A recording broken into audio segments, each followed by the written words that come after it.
HR issues can kill you. One complaint against your company can turn your world upside down.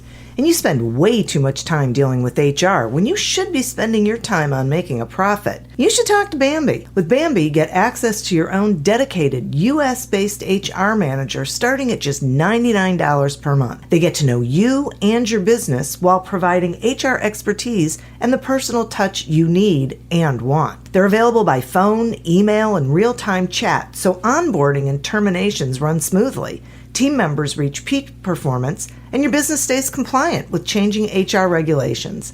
And with Bambi's HR Autopilot, you'll automate important HR practices like setting policies, training, and feedback. HR managers can easily cost $80,000 a year, but Bambi starts at $99 per month. Schedule your free conversation today to see how much Bambi can take off your plate. Go to Bambi.com right now and type in Accelerate under podcast when you sign up. It'll really help the show. Spelled BAM, BEE.com. Bambi.com. Type in Accelerate. Me, but also you. The Pharaoh fast forwards his favorite foreign film, Powder Donut. Okay, what's my line? The only line I see here on the script is get options based on your budget with the Name Your Price tool from Progressive. Oh man, that's a tongue twister, huh? I'm sorry, I'm gonna need a few more minutes. Bulbous Walrus, the Bulbous Walrus. The Name Your Price tool, only from Progressive. The owl ran afoul of the comatose coxswain. Progressive Casualty Insurance Company and affiliates. Price and coverage match limited by state law.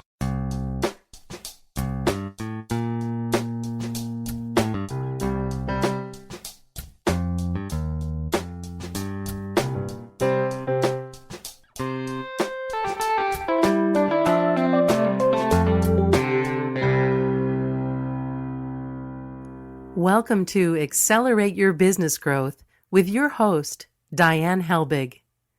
Diane is a leading small business development and leadership coach, author, and speaker who is passionate about sharing valuable ideas, tips, and techniques with business professionals worldwide. Diane brings you the world's experts and gurus in all things business. Whether it's sales, structure, social media, planning, or plateauing, guests bring their expertise and energy to each episode.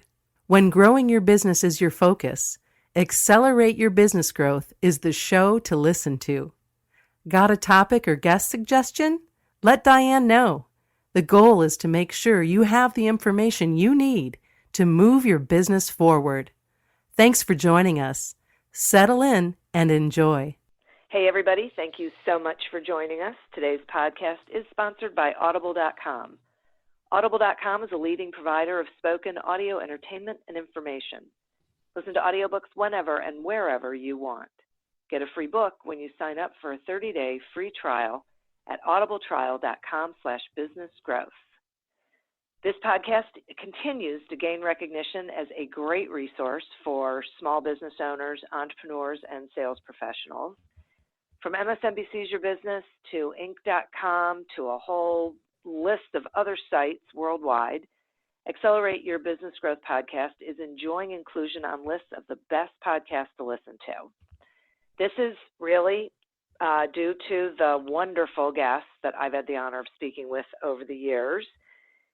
They give of their time and their expertise so that all of you can do better things in your business, and today is no different. My guest is Nigel Green. Nigel builds businesses. He's built a career in sales and marketing and currently serves as the Vice President of Sales and Marketing at Reload, a healthcare platform that allows the marketplace to connect top healthcare professionals to healthcare's best jobs. From 2012 to 2015, he served as Vice President of Sales at Foundations Recovery Network, where he helped grow the business from $94 million to $350 million before selling it to Universal Health Services. In 2016, he served as the CEO at StoryBrand, helping teach businesses how to communicate with clarity. He writes on leading and building sales teams at www.findevergreen.com, and his work has been featured in Inc. magazine and Business Insider. Thanks so much for joining me today, Nigel. Well, thanks for having me. Really excited to spend some time with you today. Oh, well, I am excited about this. We're going to be talking about listening, which I have to say is one of my favorite topics. And I love clarity, so this is really going to be awesome. I'd like to start by asking you to explain to the listeners why you think that listening is so important, like listening to your customers is such an important thing. Well, so I'll start with this. Everyone thinks they are a good listener. You know, as you bring up the topic for today's conversation about listening, and I've talked about this before on other shows. You get people, they nod their head and yeah, I'm a good listener. But listening is more science than it is art. And I think that the best thing to do before we get into why it's so important for sales is really to try to define what good listening is. And really, it's one of those situations where the best way to define it is to just tell you what it's not. And good listening is not being quiet so the other person can talk. Yes, creating space for whoever you're dialing with. And in this situation, this is a conversation about sales. So if you're creating space for the customer to talk, that's essential. Being quiet is important, but it's not listening. And so what a lot of salespeople do wrong, they get the being quiet part, but their body language gives everything away that they're not really listening. You can see how they're shifty. They're either taking notes. They're either planning by writing things down. They're planning, or in their brain, when they're shifting, they're thinking about what they're going to say next. And if you're having another conversation with your notepad or with yourself, you're not listening. And your question was, why is that important? Well, as you're planning or as you're thinking about what you're going to say next, you are missing real problems that you can help solve for the person in the room. What you're thinking about is, how do I take this and spin it into the feature or the benefit or get them to walk right into my close? And you're not giving them or their problem the empathy it deserves. Therefore, you're compromising your expertise in the situation. And that's such a big, big problem. Oh, it so is. This drives me absolutely insane, because you are so right. This is what salespeople do. They don't really listen. They act like they're listening. And even if sometimes they're not even planning. I think a lot of times they know walking in the door, it's just window dressing. They're just asking the questions and being quiet because they've been told that's what they're supposed to do. They already have the script written before they walk in about what it is they're going to say and try and sell, regardless of what the person tells them. Well, there really are different levels of expertise and sophistication of the selling professional. And you're speaking to reps that are ignoring, pretending to listening, or selective listening. And I have to believe that that most selling professionals are actually listening. And so Stephen Covey in his 7 Habits of Highly Effective People talks about the 5 levels of listening. And it goes from ignoring to pretending, selective listening, which is where most sales reps, most of them transcend that. It's the bad few that give everyone the rap that salespeople don't listen. Most of them actually make it to attentive listening, but that's where it stops. And you don't make it to that 5th and deepest, most sincere level of listening, and that's called empathetic listening. And what that does is it helps keep the customer on track. It helps them to continue considering and exploring what may be an uncomfortable reality of their situation or their business.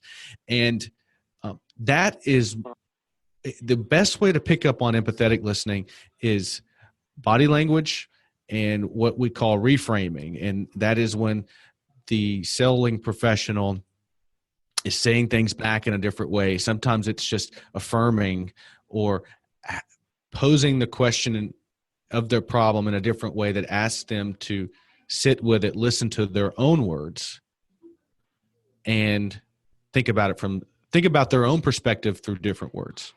That's interesting. I like that reframing. That's interesting.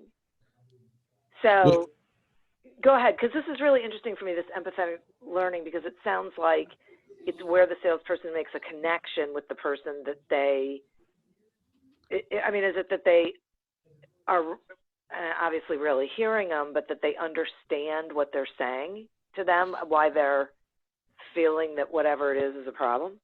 So what you want to do is you want to give reflective statements, but what we often do, and we've science has pared this down to 8 common responses that we give as people. And listen, we're talking about selling professionals, but I do this with my wife. I do this with my friends. We're all guilty of this in just everyday life. And I think if we can try to catch ourselves making these 8 common missteps in the way in which we engage with people, we'll just be better friends, husbands, wives, spouses. So we don't want to tell people. And this happens when we give an order. So they say things like, I don't know if I need your offering. And then we just out of nowhere say the current situation is fine, or everything's good.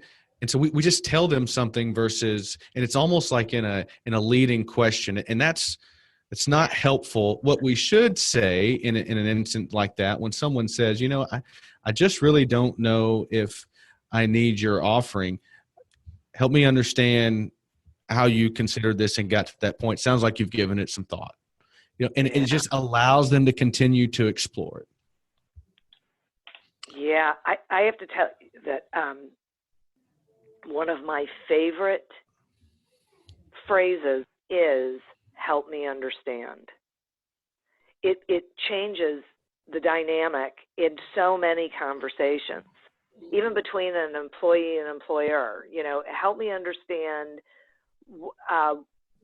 what happened here. Help me understand what you're thinking, what you're feeling, that sort of thing, because that's really what you're saying.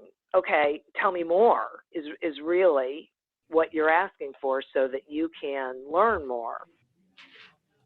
Well, let's do this. I've never actually done this before, so let's give this a try. I'm just going to tell you the other 7 without giving you an example, and then if you find one that you think we ought to explore or maybe we should spend more time on, we'll just go there. So the first one's telling, the second one is scaring, then 3 is consulting, 4 is tricking, 5 combating, 6 stroking, 7 counseling, and then the 8th and last bad way to respond is a distraction. We distract them. That's interesting. I'd like to talk about distraction, but I'm about to sneeze. So, I'd also like to talk about combating. So you pick which one you want to go with. So we can talk about them both. So combating is defined in the selling environment as disagreeing, which is pretty straightforward. Everybody gets that. But sometimes we can be combative when we judge or criticize the customer's decision. And sometimes we can be critical of a customer's decision to ask more time, delay a decision, consider other alternatives. And that's combating. And we don't understand that we're doing that in the situation. So what we want to do is remember that as much as we like to think we're the expert, and maybe we are the expert on our business, our industry, our offering, we need to remember that there's no way we could possibly have the expertise on the problem our customer is facing to the extent at which they do. And so when we combat them, when we challenge that they're the expert on their problem, we damage our credibility. Interesting. Okay. Before we go to distracting, can you maybe talk a little bit more about the damage that it does to our credibility and then the damage that does to our ability to sell successfully? Sure. So let me give you an example. So Okay. this happens sometimes when you have multiple products or multiple offerings that you represent. So you may be sitting down. This could happen in a monthly or quarterly, some type of period review. And maybe it's just not going as well for the customer, from their perspective. Sure, there are things about the relationship that are positive, and certainly you've come in prepared to highlight those things. But in total, they may not be seeing the value. So you've got your documents, or you've got your presentation together, and the client, you've given your pitch, and they say, I just don't know if this service is actually saving us money. And you flip really quickly to the slide where you've done the work to prepare them to show all the savings that you delivered in the last period. You say, of course it is. Look at this slide we just looked at. Okay. You just picked a fight with them. And we're laughing because we can imagine being in that room. We've all been there and seen that report or seen that salesperson go right back to the point they wanted to make, which was it is working from their perspective. Yeah. That's so great. It's working from their perspective. Of course. Yeah. Yeah, that's great. Ugh. But then how is the prospect hearing that? So Are they hearing that they're being told they're an idiot? What are they hearing? They could be. The prospect could be hearing that they're an idiot, but it would be really dangerous for us to assume what they're hearing. The best way to respond to that is, I think I heard you say you aren't sure the service is living up to your expectations. And you stop, you shut up, and it's awkward. There's a pause in the room, but you challenge the customer, not combat them. You empower them to tell you more. Challenge in an empowering way to say, I think I'm with you. Pull me along. Yeah. Yeah, that's great. Yeah. Because now they have to tell you why and where and which aspects aren't meeting their expectations, and that's where the work gets done. And is it true that that's, well, I was going to ask, is it true that that's the only place that you can go with them? I mean, to really get progress going in the conversation, in the relationship? Or, I mean, what do you think of, sometimes I feel like only is too strong of a word. Yeah, I don't know that it's as binary as that, but I think we would be really naive to think that we could ignore that and not address it. Yeah. Yeah. Even if it's just, you know what? Even if it's just, how about this? How about I come back? I'd love to hear where you think it's not meeting your expectations. And can you allow me to get back with the team? And let's come back to you with some solutions that we can all agree on that might address the underperforming aspects of this relationship. Yeah. You may not get it done in the room right there, but I just don't think you can let it go unresolved. Yeah, I would agree with that. I think that's true. And it becomes more collaborative that way. Exactly. Yeah, yeah. So it's both of you working on it together to come to a place that you both feel good about. That's the essence of listening. I feel felt, heard, and understood. Yeah. Wow. Okay. So if you would talk some about just what distraction is. So distraction could be as simple as humoring them, changing the subject, leading statements are always a way to get the customer off track. So here's an example. They may say, hey, I noticed our spend on this product category went up 15, whatever, I'm making this number up, went up 15% this month. What's that about? And you say, well, what I really want you to see is that your overall spend was down by 3%. And that's what's really important.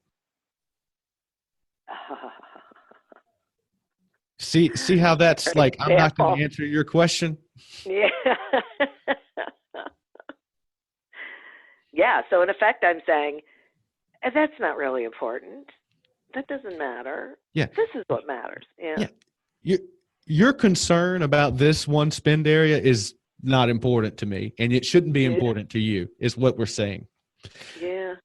People laugh when I tell them what the correct answer should be because it's so simple. When they say, hey, Nigel, I noticed our spend on suture went up 58% this month. And I say, yes, suture spend was more this month. Would you like to talk about it?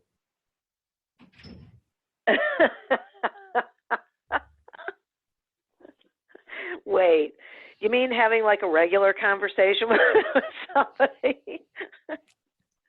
Because it could be as simple as, yes, Mr. Customer, you did 400% more procedures this month that required suture, and your spend only went up 58%. Would you like to talk about how that happened? Yeah. There's all these questions behind the questions, and we just have to be comfortable with the uncomfortable. Okay. I'm sort of pausing because this thought just popped into my head that is it possible that part of the reason some salespeople don't do this is because they don't have a response, like they don't have a response, they don't have an answer that they think is a legitimate answer or is going to be positively reflective? I think it sometimes manifests that way. I think it is that they are uncomfortable is really what it comes down to. They are just uncomfortable in that moment. They have not come to terms with this notion that sometimes I don't know is okay. Yeah. And so I heard there's a guy that I really admire. His name is Ryan Holiday, and he in his book "Ego is the Enemy," he makes this notion that it's a direct statement. I've underlined it and I use it from time to time. That as my island of knowledge increases, so does my ocean of ignorance. And it's like we can't just recognize that we learn a lot and we are smart people, but there's always this bigger pool of things that we don't know, and we have to be comfortable to say, I just don't know, but I will find it out. I'm capable of giving you an answer. It just may not be right now. Yeah.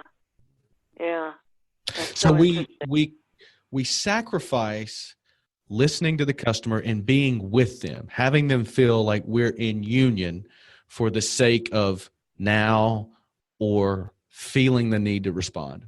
So once again, it is more about how we're feeling and what's good for us as opposed to what's good for the relationship with our client. Correct. Yeah, interesting. I have to take a quick sponsor break, and then I would like to continue this conversation. Accelerate Your Business Growth podcast is happy to be sponsored by Audible.com.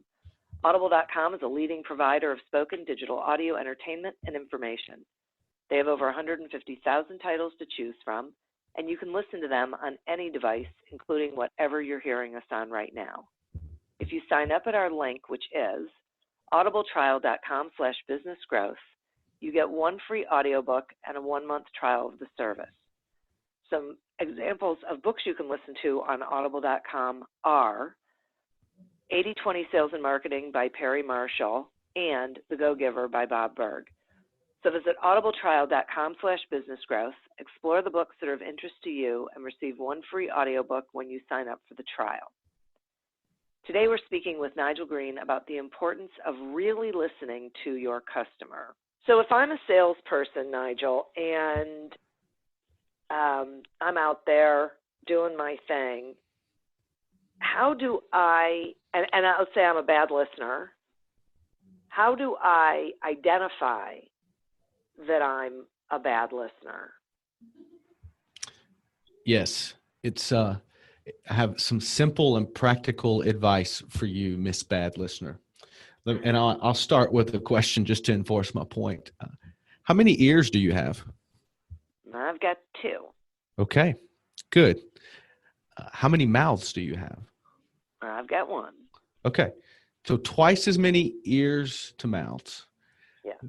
The lesson, the practice is when we go into our meetings, let's keep track of how many questions we ask versus the number of statements we make. And if you leave that meeting and you have asked twice as many questions as you have made statements, you are well on your way to being a better listener.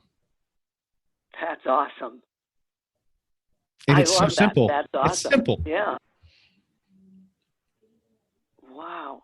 Okay. It is really, I just love that because it is simple and it's something measurable. So people really can do it. It's an exercise they can do. We have our sales reps do that. They come out, especially when they're in training, they come out, it's literally just a tally on a sheet of paper. 2 columns, 1 strike for a question, 1 strike for an answer or an assertion, and they just tally it up. Yeah, I really like that. So one of the things that I tell salespeople is when you walk into a sales appointment, the prospect is going to say, so tell me about your widget. And what most salespeople do is they do it, and you shouldn't. You should say something like, I would love to. Would you mind if I asked you some questions first so I can get an idea of what about my widget would be of value for you? That's a great place to start. It's a weird thing for me because I get it. I like it. I think it's so much easier. And I think people hear, this is what's funny because it's about listening, but I think people hear it, but they don't necessarily internalize it. So they get in that situation, they go right back to what they know already. So I guess that's where the practice would come in of making the tally marks so that they can see what are they really doing. So what I like to do to get myself off to a good start on my question to statement ratio is when they say, tell me about your widget. And I say, happy to.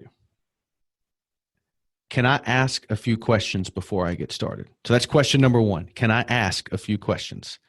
The answer is obviously yes. So we're good. We're off. We're together. We're creating union. We have 30 minutes together today, Miss Customer. At the end of our time, what would you have hoped that we have accomplished together? Oh, gosh, I love that question. And then there's going to be some things, some potential opportunities that we need to discuss. And then I'm going to affirm with her. I heard you say that you wanted to do X, Y, and Z.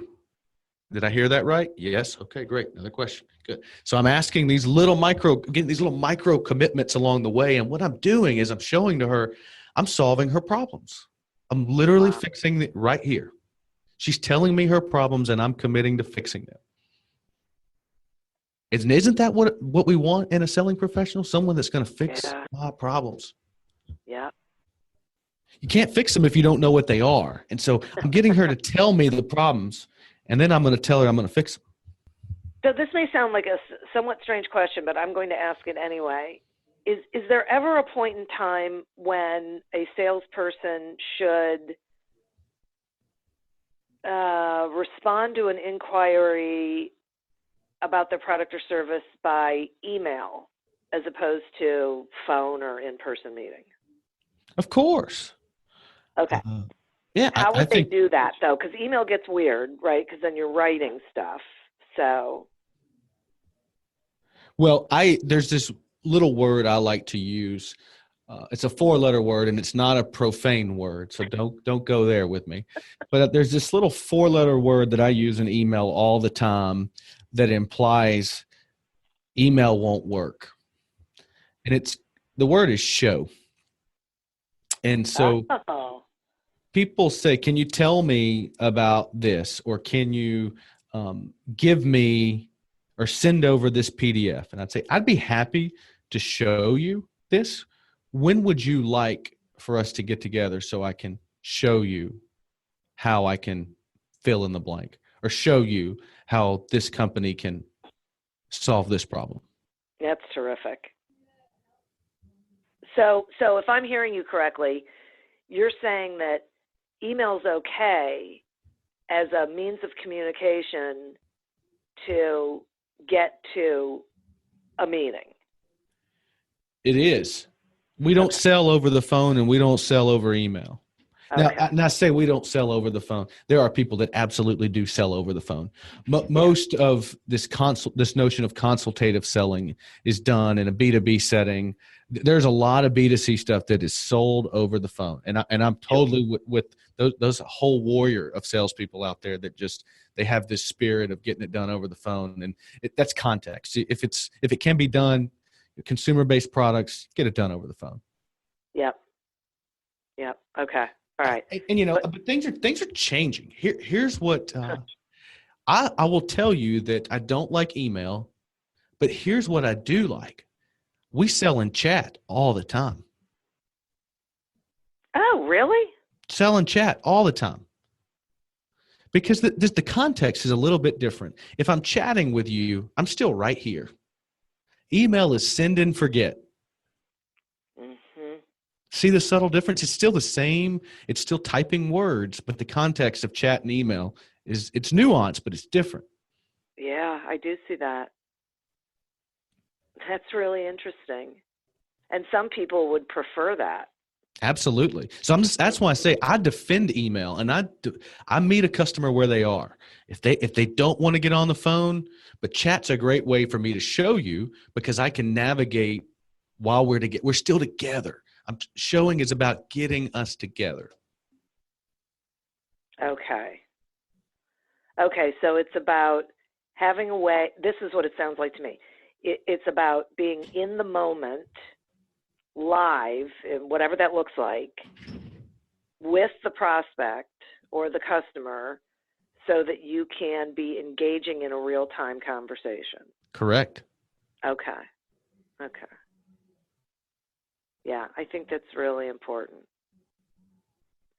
Because then you get the opportunity to make sure that you're really hearing them clearly, as opposed to, like, one of the downsides to email is we put tone in it or we make assumptions based on what's in it or not in it. And so it's probably more of a back and forth sort of thing trying to get to. Well, that and time lapses. Yeah. So and then I'm also distracted by other electronic messages. Your inbox has countless messages from countless senders. That chat portal is me and you. Right. Yeah. Wow, that's so interesting. So I'd like to pull this just for a minute out of as a salesperson and ask you to talk some about ways that managers can be better listeners. Yes, we need more of those. So, Yes, we do. well, it starts by reminding my fellow managers that our customers are represented by our team, and our team is our customers, and we have to take care of our team so that they will take care of our customers. And if we don't listen to our reps or to our teammates, how can we expect them to listen to their customers? And so I think the conversation for managers is largely the same conversation we're having right now. The context is just a little bit different. I think where managers lose their team and make a choice to ignore is they forget that the team is their customer, and that's the only thing that matters. We get caught up in reports. We get caught up in internal things with the product team or with finance, and we ignore, whether intentional or unintentional, we ignore the one thing that this entire business was created to do, and that's create a customer. And so if there was one thing that I think would help managers become better listeners. It's to remember, because they already know it, but to remember that without a customer, you don't have a business. Without a sales team, you don't have a customer. What else is important today? Yeah. Yeah. That's great. That's great. So it makes getting that P&L out not such a big deal, or working on that next deck for the sales kickoff not as important as just being with them, hearing them, helping them feel felt, heard, and understood. Yeah. Yeah, exactly. Yeah, it's an interesting thing. Sometimes I feel like we're all moving so quickly. There's so much going on, and things are happening so fast that the thing that gets left behind is the real present, connected conversation. Mm-hmm. And so I'm going to speak to the manager out there right now that's saying, well, if I had a team of 8, that'd be one thing. It'd be easy to listen, but I've got 200 or 300 reps. How am I going to listen to all of them? And I say, well, there are tools out there like Waggle that allows you to send out the same set of questions or even different questions on the same frequency. It reminds you to send out the questions. People will respond back. You can listen on the macro level to the responses. You can identify trends. There's really no excuse for not being able to create a framework for a dialogue. There's so many tools out there that allow you to listen better.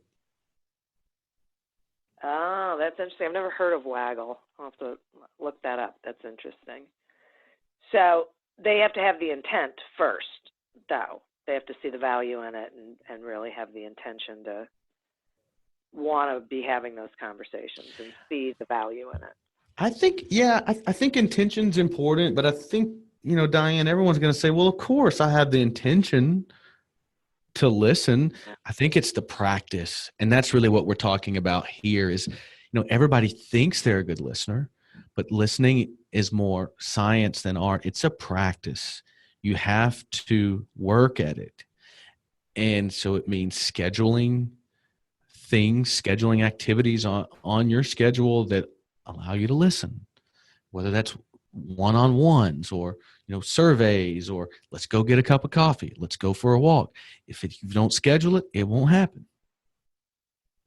Just like if you don't write down your question to statement ratio in the meeting, you won't know if you're getting any better. Yeah. Okay, so let's talk a little bit more about that, about how you really do put it into practice. So it sounds to me like what you're saying is that the salesperson or the manager or whoever it is should be making some decisions about consciously, right, making decisions about things they're going to schedule to give them the opportunity to practice effective listening? Yes. Okay. So here's some really easy, just no-brainer things we can do. Right. You know how when you sit down at the meeting and the person you're meeting with puts their phone on the table but upside down just to let you know they're not going to check it? Yeah. Let's not do that anymore.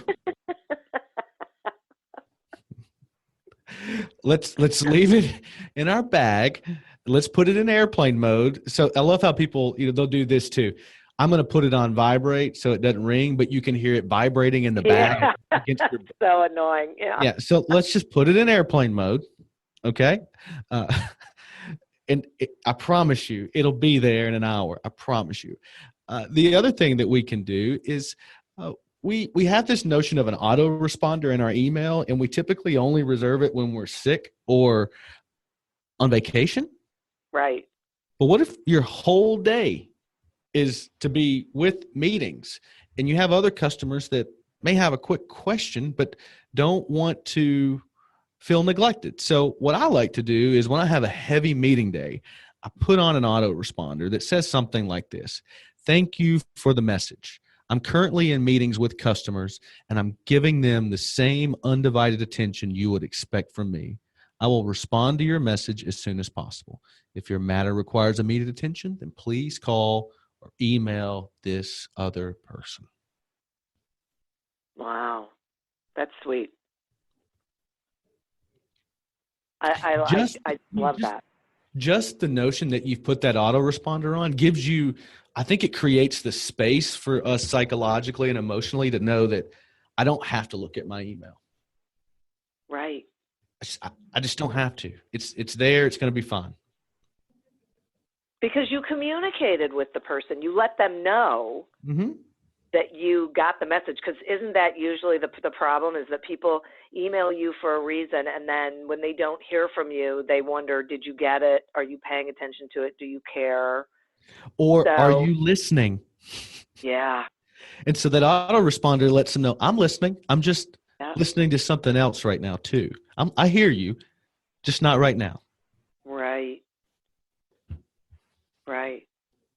Yeah.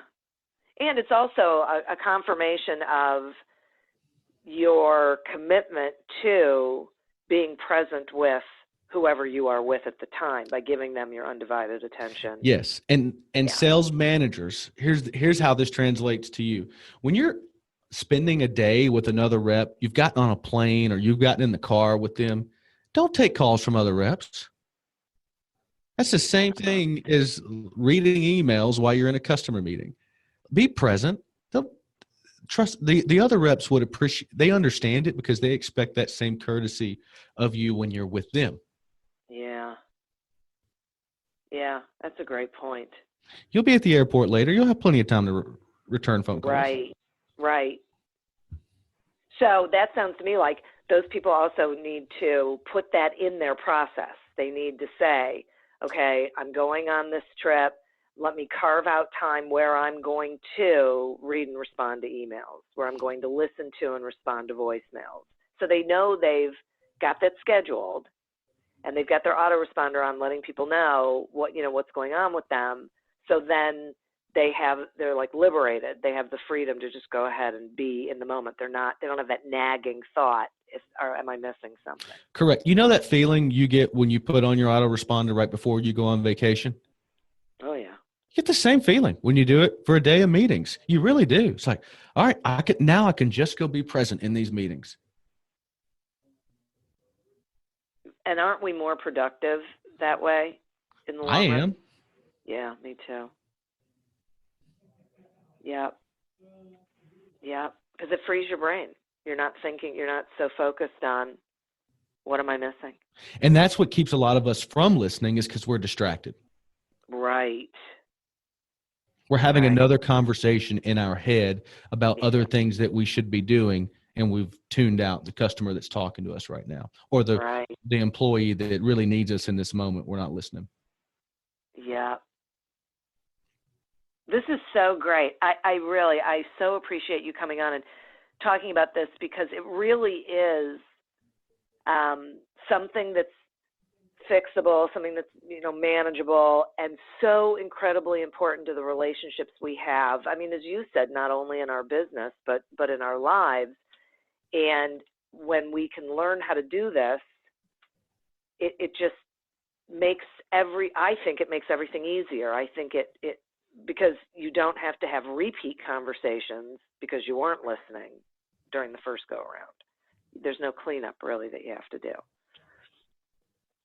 I think that's true. Yeah.